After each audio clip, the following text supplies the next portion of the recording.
이 시간 우리에게 주시는 하나님 말씀은 욥기 24장입니다. 1절로 25절까지 우리 한 목소리로 함께 봉독하겠습니다.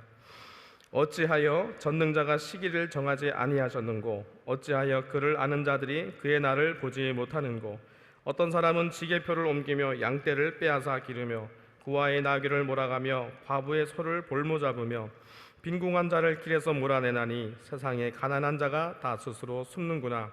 그들은 거친 땅에 들나귀 같아서 나가서 일하며 먹을 것을 부지런히 구하니, 광야가 그 자식을 위하여 그에게 식물을 내는구나. 밭에서 남의 곡식을 베며 악인의 남겨둔 포도를 따며 의복이 없어 벗은 몸으로 밤을 지내며 추위에 덮을 것이 없으며 산중 소나기에 젖으며 가리울 곳이 없어 바위를 안고 있느니라. 어떤 사람은 고아를 어미 품에서 빼앗으며 가난한 자의 옷을 볼모잡음으로 그들의 옷이 없어 벌거벗고 다니며 줄이면서 곡식단을 베며 그 사람의 담 안에서 기름을 짜며 목말라 하면서 술투를 밟느니라. 인구 많은 성중에서 사람들이 신음하며 상한 자가 부르짖으나 하나님이 그 불의를 보지 아니하시느니라. 또 광명을 배반하는 사람들은 이러하니, 그들은 광명의 길을 알지 못하며 그 첩경에 머물지 아니하는 자라. 사람을 죽이는 자는 새벽에 일어나서 가난한 자나 빈궁한 자를 죽이고 밤에는 도적같이 되며 간음하는 자의 눈은 저물기를 바라며 아무 눈도 나를 보지 못하리라 하고 얼굴을 변장하며, 밤에 집을 뚫는 자는 낮에는 문을 닫고 있은즉 광명을 알지 못하나니, 그들은 다 아침을 흑암같이 여기니 흑암의 두려움을 알미니라. 그들은 물 위에 빨리 흘러가고 그 산업은 세상에서 저주를 받다니, 그들이 다시는 포도원 길로 행치 못할 것이라. 가뭄과 더위가 눈 녹은 물을 곧 말리나니, 음부가 범죄자에게도 그와 같은 것인즉 태가 그를 잊어버리고 구더기가 그를 달게 먹을 것이라. 그는 기억함을 다시 얻지 못하나니 부리가 나무처럼 꺾이리라. 그는 잉태치 못함으로 해산치 못한 여인을 학대하며 과부를 선대치 아니하는 자니라. 그러나 하나님이 그 권능으로 강한 자들을 보존시키니 살기를 바라지 못할 자도 일어나는구나. 하나님이 그들을 호위하사 평안케 하시나 그 눈은 그들의 길에 있구나. 그들은 높아져도 잠시간에 없어지나니 낮아져서 범인처럼 제함을 당하고 곡식 이삭같이 배임을 입느니라. 가령 그렇지 않을지라도 능히 내 말을 거짓되다 지적하거나 내 말이 헛되다 변박할 자 누구랴. 아멘. 효와 행복을 보시겠습니다. 오늘의 제목은 속히 심판하지 않으시는 이유입니다. 오늘의 요절을 같이 읽겠습니다. 어찌하여 전능자가 시기를 정하지 아니하셨는고, 어찌하여 그를 아는 자들이 그의 날을 보지 못하는고. 아멘. 내용을 함께 보겠습니다. 불의는 공동체를 파괴하는 무서운 적이다. 불의를 행하는 사람들 때문에 허다한 사람들이 고통 속에서 신음한다. 하나님은 왜 불의한 자를 속히 심판하지 않으실까? 욥도 이런 의문을 가지고 악이 번성하는 사회상을 보며 하나님께 불평한다. 어찌하여 전능자가 시기를 정하지 아니하셨는고, 이것은 하나님께서는 왜 악인이 망하는 시기를 정하지 아니하시고 그들을 가만두시는가 라는 뜻이다. 그러므로 욥은 시골에서 벌어지는 불의한 일들을 열거한다. 남의 땅에 경계선을 옮기고 남의 가축을 탈취하고 빚을 갚지 못하는 가난한 자의 자식을 빼앗아가며 가난한 자들이 헐벗고 굶주리게 놔둔다. 이어서 욥은 인구 많은 성, 즉 도시의 만연해 있는 성적 범죄, 강도, 살인 등을 지적한다. 오늘날의 사회에도 욥의 때와 같다. 가난한 자들은 소외된 채 굶어 죽고 부한 자들은 비만 때문에 무리하게 다이어트를 하다 죽는다. 성적 타락은 너무 극심하여 그것이 죄인지도 모른다. 물질에 대한 탐욕으로 강도와 살인 그리고 생태계 파괴를 마구 자행한다. 하나님이 이런 악인들을 속히 심판하지 아니하시는 것은 그들의 회개를 기다리시기 때문이다. 그러나 점점 다가오는 심판의 날이 악인들에게는 가려져 있다. 계속해서 회개치 않는 악인은 홀연히 그리고 순식간에 멸망할 것이다. 심판의 날은 성도도 알 수 없다. 여기에는 성도로 하여금 항상 영적으로 깨어서 그날을 준비하며 자신의 사명에 최선을 다해 살라는 하나님의 깊은 뜻이 담겨 있다. 우리는 심판의 날이 두려움이 아닌 기쁨의 날이 되도록 주 안에서 열매 맺는 삶을 살아야 한다. 아멘. 욥기 23장과 24장은 사실 함께 묶어놓고 봐야 됩니다. 어제 제가 이런 말씀을 드렸습니다. 하나님은 하나님의 길, 하나님 되심, 그리고 구원의 방법도 일절 타협하지 않으신다. 그래서 예수 그리스도 이외에는 구원이 없다, 이런 말씀을 제가 드렸죠. 그럼 오늘은 이 24장에서 그와 연장선상에서 함께 묵상하도록 하겠습니다. 23장은 이런 내용이었습니다. 어떻게 하면 하나님 앞으로 나아가서 응답을 들을까? 그런데 그가 앞으로 가도 안 보이시고 뒤로 가도 만날 수 없다고 그렇게 탄식하죠. 그러다가 이제 24장으로 넘어오면은 하나님은 제때 안 만나 주시는 분일 뿐 아니라 제때 심판하지도 않고 제때 상을 주지도 않는 분이다, 이렇게 불평합니다. 1절입니다. 어찌하여 전능자가 시기를 정하지 아니하셨는고. 내 생각에 하나님이 우리가 잘못하면은 그때 꾸짖으셔야 하고 잘하면 그때 상을 주셔야 하는데 안 그러시더라는 거예요. 그래서 2절을 보면은 어떤 사람은 지게표를 옮기며 양떼를 빼앗아 기르며 고아의 나귀를 몰아가며 과부의 소를 볼모 잡으며 빈궁한 자를 길에서 몰아내나니 세상의 가난한 자가 다 스스로 숨는구나. 약하고 학대받는 사람들이 숨는 이유는 뭐냐 하면은 악인들이 득세했기 때문이다, 이렇게 얘기를 합니다. 그래서 약한 사람들은 이렇게 살아갑니다. 5절에 그들은 거친 땅에 들나귀 같아서 나가서 일하며 먹을 것을 부지런히 구하니 광야가 그 자식을 위하여 그에게 식물을 내는구나.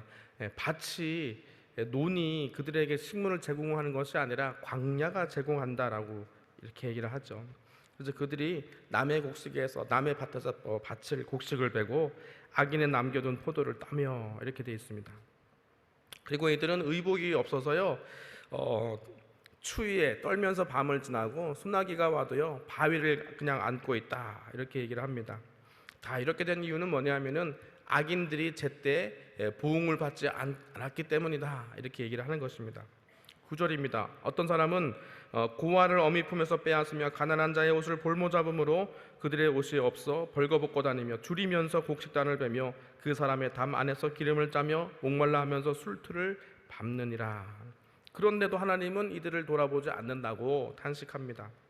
인구 많은 성 중에서 사람들이 신음하며 상한 자가 부르짖으나 하나님이 그 불의를 보지 아니하시느니라. 하나님은 왜 제때 판결하지 않으실까? 하나님 지금 살려주셔야지. 약한 자들이 다 쓰러지고 나면 그때 판결하신들 무슨 소용이 있습니까? 이렇게 이제 항변하는 것입니다. 자기 일뿐 아니라 세상을 보니까 그런 일들이 너무 많다는 거예요. 악인들이 악행을 일삼아도 벌받지 않고 어려운 일을 당하고 있는 이 약자들이 이 억울함이 해소되지 않습니다. 욥이 보기에는 이 세상을 통치하시는 하나님께서 분명히 자신이 해야 할 일을 유기하고 있다, 이렇게 지금 생각하는 것입니다. 그래서 악인들이 어떻게 살아갑니까? 13절입니다. 또 광명을 배반하는 사람들은 이러하니 그들은 광명의 길을 알지 못하며 그 첩경에 머물지 못하는 자라.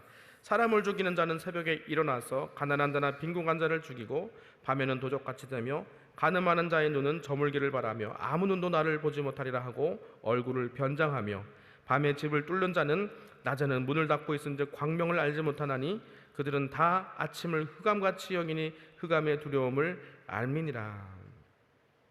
악인들은 빛을 싫어하여서 늘 어두울 때를 틈타서 악행을 일삼으며 한낮을 무서워하고 오히려 밤을 낮처럼 편안하게 느낀다, 이렇게 얘기합니다. 과연 하나님은 지금 무엇을 하고 계시는가? 정말로 하나님은 시기와 때를 정해놓지 않으셨는가? 여기서 우리는 출애굽기 3장으로 한번 넘어갈 필요가 있습니다. 하나님이 모세를 부르시는 장면입니다. 3장 7절에는 이렇게 기록합니다. 하나님 여호와께서 가라사대 내가 애굽에 있는 내 백성의 고통을 정령이 보고 그들이 그 간역자로 인하여 울부짖음을 듣고 그 우고를 알고 내가 내려와서 그들을 애굽인의 손에서 건져내고 라고 되어 있습니다. 하나님은 분명히 보고 듣고 알고 계신다, 이렇게 얘기를 하십니다. 그리고 이스라엘을 구출하러 내려오셨다라고 합니다. 하나님은 눈 감고 계시는 것도 아니고 듣지 아니하시는 것도 아닙니다. 욥의 말대로 하나님은 때를 놓치시는 분이 아니다. 갑자기 생각나서 구원하시는 분도 아니다. 이스라엘을 건질 때를 미리 정해 놓으셨다는 것입니다. 여러분, 왜 하나님이 이 세상을 유기하셨다라고 생각하는지, 왜 때를 정해놓지 않으셨다고 생각하는지, 그 이유는 바로 이 욥도 친구들의 사고방식처럼 인과응보의 눈으로 세상을 바라보았기 때문입니다. 그런데 욥의 친구들과는 달리 이 욥이 혼란스러운 이유가 뭐냐 하면은 그 인과응보의 법칙이 내 삶에는 적용되지 않았기 때문이 그렇습니다. 그리고 세상을 보니까 세상도 이런 일이 너무나 많더라는 거예요. 욥은 친구들 못지않게 하나님의 말씀을 사랑하고 따랐다고 고백합니다. 말씀은 절대 틀리지 않는데 그러면 나에게 벌어진 이런 일들은 내가 어떻게 이해해야 할 것인가? 심히 혼란스럽습니다. 그에 비해서 이 친구들은 혼란스럽지 않고 확고합니다. 욥의 유죄를 확신하고 있습니다. 하나님의 말씀은 틀리는 법이 없으니 분명히 욥이 잘못됐다고 이들은 생각하는 것이죠. 그럼 욥의 혼란은 우리가 어떻게 이해해야 할까요? 말씀이 맞는 줄 알았는데 틀렸네 하면서 그냥 뒤돌아서 버리면 이것은 불신앙일 것입니다. 그런데 욥의 이 혼란은 불신앙이 아닙니다. 돌아서지 않고 오히려 하나님을 찾으며 답을 구합니다. 욥은 우리가 알듯이 믿음 없는 사람이 아닙니다. 순전하고 정직하며 하나님을 경외하며 악에서 떠난 자다. 이 말은 한마디로 하면 뭐예요? 믿음이 좋은 사람이다 라는 뜻입니다. 그러니까 욥은요, 여기에서 자신의 정직함을 희생하면서까지 의를 포기할 수 없는 사람입니다. 왜냐하면 정직하기 때문에. 여러분, 하나님의 말씀은 1.1획도 오류가 없는 것임을 여러분 믿으십니까? 아멘, 그렇게 말씀하셨어요. 자, 여러분께 약간의 혼란을 한번 드려볼게요.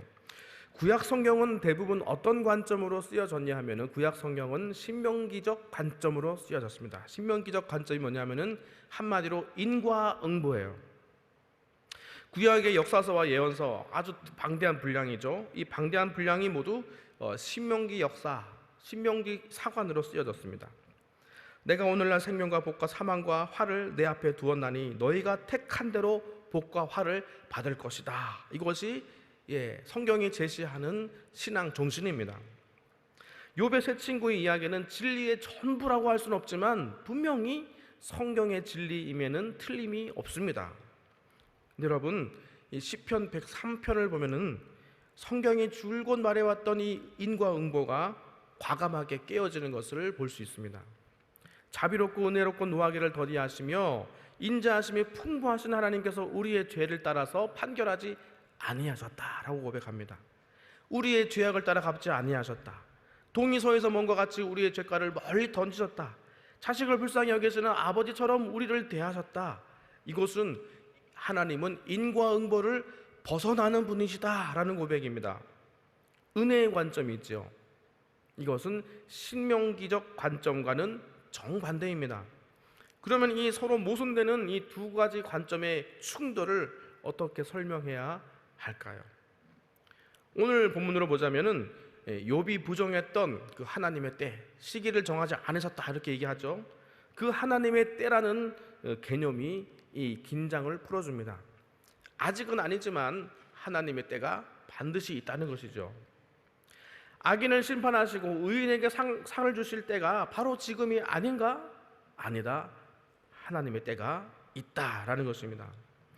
하나님은 우리의 소원과 요구에 대해서는 거리를 두시고 당신의 뜻을 반드시 이루시는 분이다 이렇게 기록하죠. 그분이 가진 뜻을 누가 돌이키겠느냐?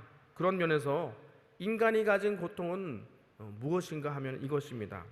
인간의 고통은 그저 어려운 일로 눈물을 흘리는 정도가 아니라 하나님의 뜻에 미치지 못하는 우리의 무지에 있다는 것입니다. 인생이 쉽다는 사람이 어디 있겠습니까? 그런데 이 어려운 인생을 내가 태어난 이유도 모르고 살아가는 이유도 모르고 죽는 이유도 모르고 산다면 그것이 가장 인생의 큰 고통이 아니겠습니까? 그러면 이 모든 것을 꼭 답을 구해야만 하는 것인가? 오늘 이 욥기가 우리에게 묻고 있습니다. 에베소서 3장 13절에 이런 말씀이 있습니다. 그러므로 너희에게 구하노니 너희를 위한 나의 여러 환난에 대하여 낙심치 말라. 이는 너희의 영광이니라. 아멘.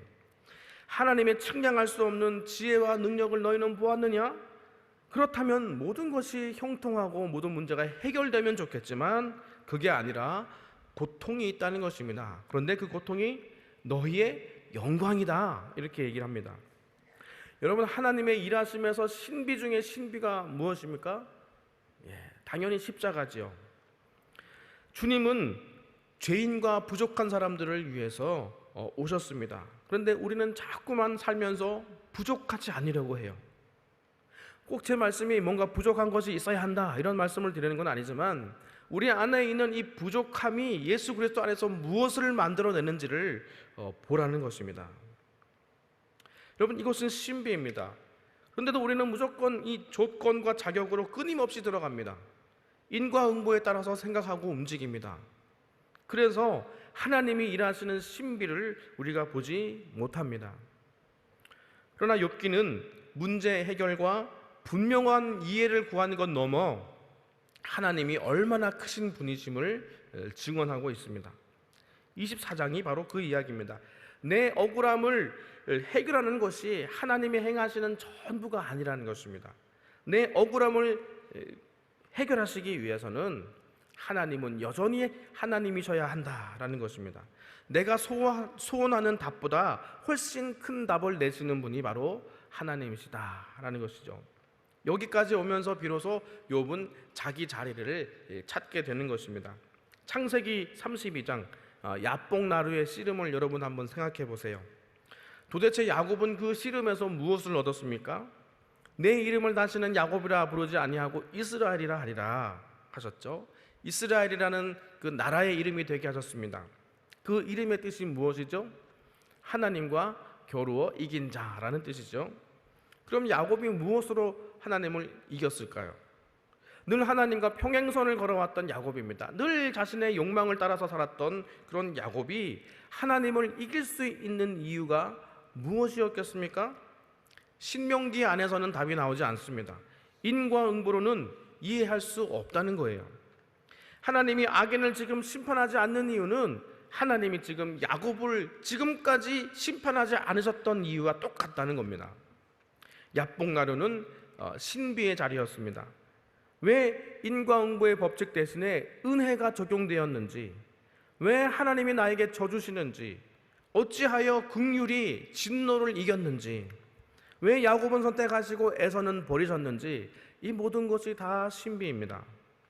왜 예수 그리스도께서는 완전한 부활체를 입고 계시는데도 손에 못자국, 허리에 창자국이 아직도 있으신지, 왜 야곱은 다리를 절고, 왜 하나님은 우리에게 상처를 허용하시는지, 왜 하나님은 치유받았다고 얘기하면서도 여전히 우리 안에 있는 트라우마가 있고 여전히 우리 안에 있는 피해의식이 아직도 있으면서 살아가게 하시는지, 왜 우리는 회심했음에도 불구하고 우리의 한심함을 한탄하면서 왜 늘 십자가 앞에 엎드리는지, 이 모든 것이 다 신비입니다.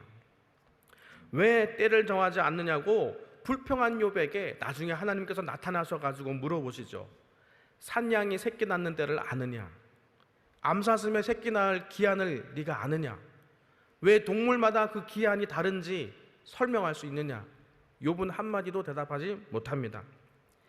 기한이 다른 이유는 따로 있는 게 아니라 내가 바로 그 이유다, 내가 만들었다라는 거예요. 인과응보의 법칙이 원인이 아니라 내가 원인이다라는 것입니다. 우리는 구름이 모이면 비가 오고 비가 개면 무지개가 뜨는 것을 당연하다고 생각합니다. 그건 인과법칙입니다. 그러나 하나님은 창조주이십니다. 인과법칙의 지배를 받으시는 분이 아니라 그분이 원인이십니다. 있으라 하면 그대로 되는 분입니다. 마른 하늘에 벼락을 내리실 수 있는 분입니다. 아무도 못 고칠 병이지만 하나님께서 고치시면 고치시는 것입니다. 여러분, 못나서 울부짖는 밤이 있으십니까? 자신을 고쳐나가고 탓할 것이 없는 사람으로 만들어가는 것이 신앙생활의 전부가 아닙니다. 하나님은 우리로 하여금 이 창조의 능력을 경험하게 하십니다. 인과응보를 무너뜨리고 은혜가 역전하게 하십니다. 이 역전과 반전을 보여주시려고 하나님을 사랑하는 자, 곧 그 뜻대로 부르심을 받은 자는 모든 것이 합력하여 선을 이루신다는 것을 가르쳐 주시려고 이 42장이나 되는 긴 욥기가 이 성경 가운데 있는 것입니다. 성도로 산다는 것이 무엇인지를 여러분 다시 한번 생각해 보시기를 바랍니다. 답이 없는 게 꼭 답이 없는 게 아닙니다. 문제가 해결이 안 되는 것이 꼭 손해가 아닙니다. 한 번 더 여러분 생각해 보세요. 그러므로 여러분, 오늘 이 욥의 불평은요, 불신앙이 아니라 구조 요청이었습니다. 그리고 그에 대한 대답이 십자가였던 것입니다. 아까 그 야복나루는 바로 십자가의 자리였어요. 욥기의 주제는요, 욥의 인내가 아니라 하나님의 대답입니다. 욥기를 한번 잘 보세요. 욥이 언제 인내했습니까? 우리는 욥의 인내라고 자주 얘기하지만 사실 여러분, 욥은 가만히 있지 않고 몸부림쳤습니다. 그 몸부림은 뭘 보여주냐면은 십자가를 보여줍니다. 욥의 삶은 우리 주님이 걸으신 십자가의 방법을 보여주고요, 그리고 십자가가 어떻게 우리에게 대답이 되는지를 보여주는 책입니다. 겟세마네의 몸부림을 한번 생각해 보세요. 십자가 위에서의 주님의 몸부림을 한번 기억하십시오. 욥의 질문에 대한 대답으로 하나님께서는 두 번째 욥을 보내셨습니다. 그분이 바로 예수 그리스도시죠. 은혜와 기적은 늘 법칙을 넘어갑니다. 법칙 안에 있다면, 인과응보 안에 있다면은 그것은 은혜도 아니고 기적도 아닙니다. 당연한 것이니까요. 그러면 여러분, 인과응보는 필요가 없습니까? 아닙니다. 인과 법칙이 없다면은 이 은혜와 기적은 설 자리를 잃게 됩니다. 죄를 지어도 지옥에 가지 않는다면은 여러분, 우리를 건지시고 구원하시는 것은 더 이상 기적도 될 수 없고 은혜도 될 수 없는 것이죠. 오늘의 고독과 오늘의 아픔과 오늘의 문제 너머에 계신 창조주 하나님을 바라보시기를 바랍니다. 그분만이 원인이십니다. 그래서 그분만이 대답으로 이 땅에 오셨습니다. 원인이 되신 그분만이 우리의 대답이 되실 수 있습니다. 그러므로 십자가 지신 예수 그리스도만이 구조 요청에 대한 응답입니다. 그분을 오늘도 구하시는 여러분 되시기를 주님의 이름으로 축원드립니다. 기도하시겠습니다. 하나님 아버지, 은혜를 감사합니다. 주님만이 원인이시며 주님만이 우리의 대답 되십니다. 주께 대한 소문에 놀라고 주의 일하심으로 인해서 놀랍니다. 하박국이 그랬고 우리 또한 그렇습니다. 성소에서 일의 결국을 알았습니다. 하나님의 때에 이 세상의 원인이 되신 주님께서 이 세상의 답으로 십자가에 오르시니 감사합니다. 이것을 알게 하시고 우리를 하나님의 자녀 되게 하시니 감사합니다. 우리의 못난 것도 하나님의 은혜와 기적과 자비와 능력 안에서 선을 이루게 하실 줄 믿습니다. 하나님의 신비와 영광을 맛보는 삶이 될 수 있도록 은혜의 줄로 오늘도 우리를 묶어 주시옵소서. 우리 소망 되신 예수 그리스도 이름으로 간절히 기도하옵나이다. 아멘. 주님 가르치신 기도로 예배를 마치겠습니다. 하늘에 계신 우리 아버지여, 이름이 거룩히 여김을 받으시오며 나라의 임하옵시며 뜻이 하늘에서 이룬 것 같이 땅에서도 이루어지이다. 오늘날 우리에게 일용할 양식을 주옵시고 우리가 우리에게 죄 지은 자를 사하여 준 것 같이 우리 죄를 사하여 주옵시고 우리를 시험에 들게 하지 마옵시고 다만 악에서 구하옵소서. 대개 나라와 권세와 영광이 아버지께 영원히 싸움나이다. 아멘.